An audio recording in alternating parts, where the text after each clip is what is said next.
Hello rise welcome to my YouTube channel. आज आमी गई आसो दही चिकेन रेसिपी बनाबर कारणे जिटु कारणे आमाक प्रयोजन हब पियाज जलकिया आदा रसुन बिलाही और टेंगा दही। এই গুটেখিনি বস্তু ধুনিয়াকে ধুই কেনে এতিয়া এখিনি কাটি লৈছো। কাটি লোৱা পিছত ধুনিয়াকে মিক্সাৰ গ্ৰাইণ্ডাৰত গুটেখিনি বস্তু পিছি লম। দেখিছে কাটি লৈছো।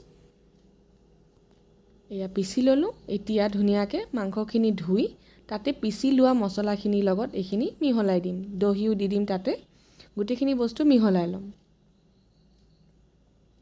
এয়া দেখিছে কৰিছো। গুটেখিনি বস্তু এটা মিক্সিং কৰিম। মিক্স কৰাৰ পিছতে আমি ইয়াতে দি দিম এতিয়া নিমখ।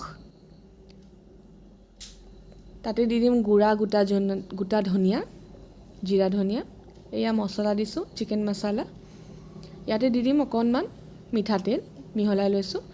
তাৰ পিছত এতিয়া গৰম কৰি লোৱা কেৰাহীখনত গুটেখিনি বস্তু ধুনিয়াকৈ দি দিম।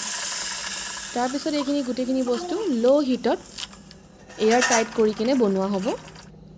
এইখিনি দেখিছে টাইট কৰি কিনে থৈ দিছো। ইয়াতে এতিয়া আমি দি দিম গোটা ব্ল্যাক পেপাৰ অকণমান পিছি কেনে দিছো।